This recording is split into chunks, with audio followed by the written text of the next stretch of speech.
If you're not sure about making the switch over to in-ear monitors, I'm here to tell you that it's not as scary as you think it is, and that it can actually enhance your room's experience. Hey, what's up? My name is Michael Paquette, and I'm here with Ultimate Ears. And I'm so excited to be partnering with UE Pro in this upcoming series titled IEMs for Worship 101, where we'll be discussing all things in-ear monitors and House of Worship. Let's dive into our first topic.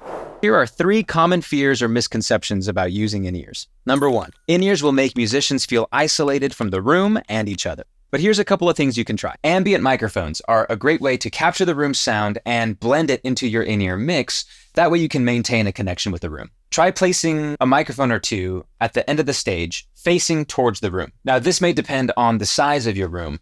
Larger rooms might need more mics. Smaller rooms might not even need a mic because you can hear the room's sound through vocal microphones. It just takes a little bit of effort and a little trial and error to make sure something works for you. Talkback mics are a great means of communication for your team. If your drummer is on the other side of the stage in a soundproofed cage, it might be good to give them a talkback mic. Number 2, they cost too much. Okay, elephant in the room. Yeah, they're a little pricey. Story time. I've had 2 sets of in-ears in the last 15 years, and I only got my second pair because my first pair was stolen. So to whoever stole my sets of in-ears, it's not gonna work for you. It was a pointless swipe. They only work for my ears. Anyway, I got my first set at 18 years old, and at that time, it was a lot of money for me, but it was the right investment for me. I was using them multiple times a week. It's like if I had to commute to work every day on a remote island and all I had was a kayak. Now, I may not invest my money into a yacht to get to work, but I sure want to buy something that has a motor of some kind. At the end of the day, you're going to have to make the decision that investing in yourself, your potential, your passion,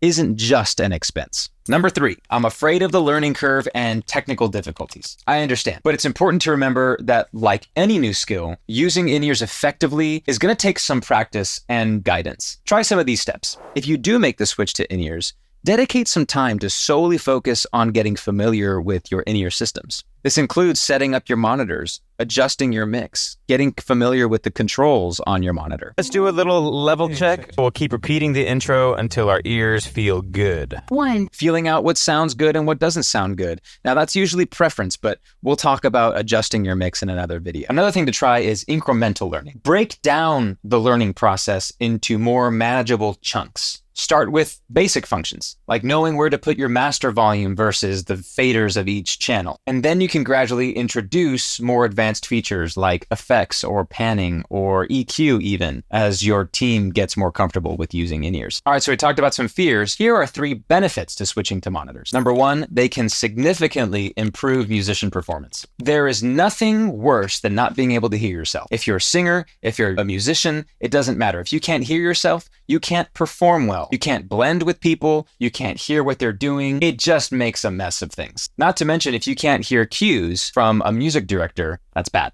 Now, I'm not going to talk down any products, but if you happen to use the headphones you got on your recent flight as in-ears, then there might be a problem. But I think we can all agree if you hear yourself, you perform better. Number 2, reduced stage noise. We've all seen it. Floor monitors can get loud, can create unwanted noise, and can create feedback. Now, I'm sure you don't want those kinds of things, especially if you're in a smaller venue. When you wear in-ears, you get a direct feed of your mix. And with the really good sound isolation that it provides, you get rid of all the external noises. And with floor monitors gone, not only will it reduce noise and potential feedback, but it will also make your sound man very happy.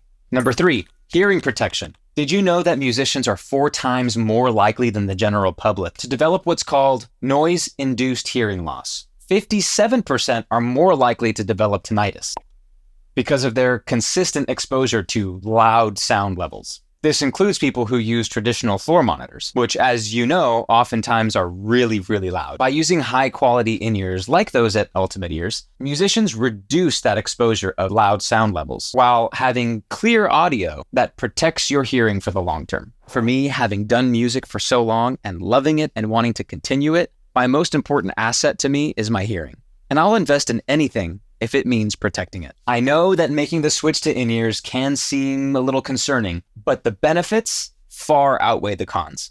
So take it one step at a time. And I know that you'll see the difference in your worship experience. Make sure you like and follow to hear more information on in-ears.